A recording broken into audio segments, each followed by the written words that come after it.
Good evening, and welcome back to, another episode of yet another Gear Channel's random traditional knife rambling thing.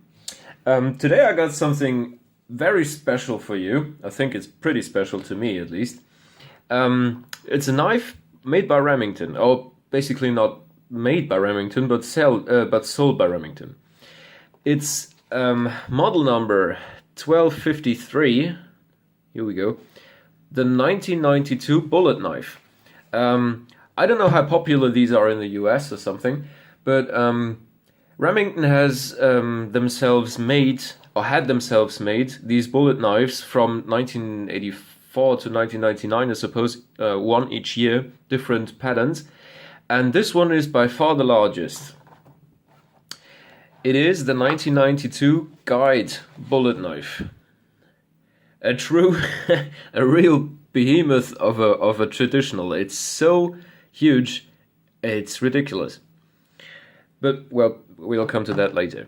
First of all, we got some paperwork here, congratulating you on buying a bullet knife, telling you that it was made by a skilled craftsman of 440 stainless, at a Rockwell hardness of 56 to 59, and then to tell you, how to sharpen your knife and to oil the joints and things like that.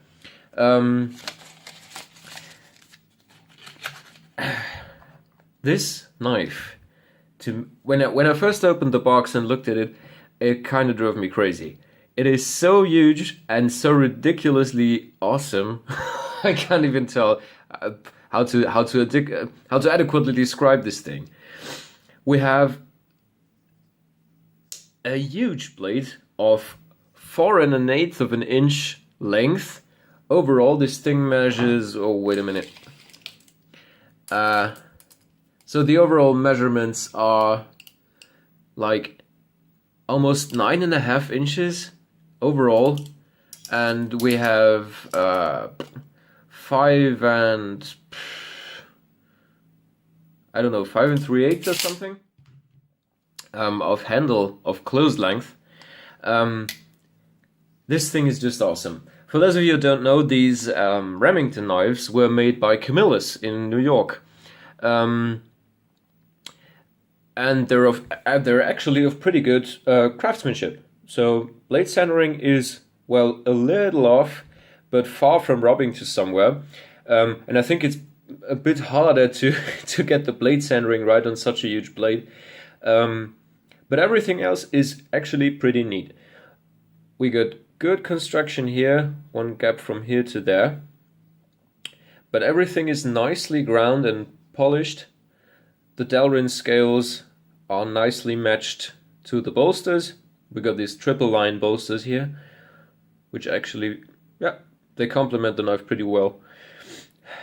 Transitions are pretty nice, and the highlight for me is this huge clip point saber ground blade with this awesome giant machine swedge. It's so cool. It looks so good on this giant clip point. We have that long pull with the Remington logo here, and the blade tang stamp says Remington UMC.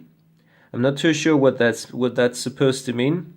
Made in the USA by Camillus, and we've got the model number and 1992, the year of manufacture.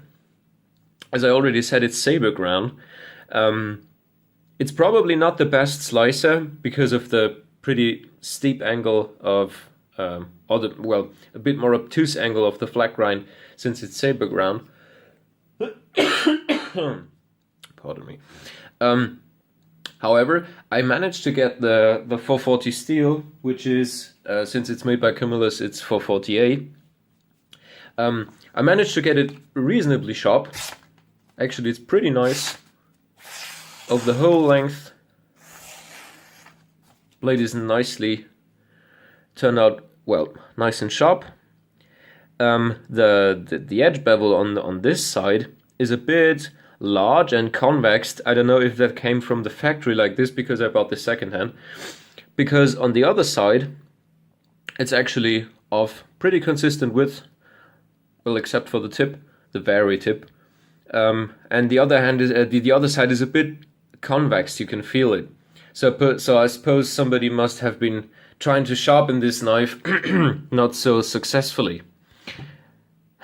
Well, okay, we got Delrin scales with the bullet inlay shield, which I suppose is glued in, and we have a backlock construction. And I really have to mention this. This is the tightest backlock I've ever felt on a knife. Honestly, I've had a Buck 110, I've had Spyderco lockbacks, and none of these were. Excuse me. And none of these were just not nearly as tight as this backlock construction is. It's that tight, really. But this also results in that you can probably hear it.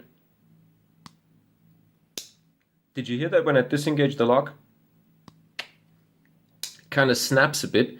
And this is because the front face of the lock bar is so tight with the back of the blade tang here that it has a lot of contact to the blade tang, which of course causes a strong lockup, but also, well, makes it a bit hard to disengage the lock. But to be honest, since I really hate blade play on my knives, I prefer this configuration over, well, let's say the Spyderco lockbacks that always rock a tiny bit back and forth. Yeah, that's basically it. I don't know what to tell you a lot more about this knife, apart from its ginormous size, which is just absolutely wonderful. I think it's more of a collector's item somehow, because it's not that practical for EDC use. Well, actually, there are a lot more knives that are a lot more practical for EDC use than this one. However, it just looks absolutely cool in, let's say, if you put it on a shelf somewhere. And it's a kind of a, well, piece of Americana, you could say, because Remington's an American company, Camillus is an American company, and it's nice traditional look. It's absolutely appealing to me. Yeah, that's basically it. Thank you for tuning in again, and if you want to see more traditional knives, you'll probably will on my channel, so stay tuned and see you in the next video. Bye!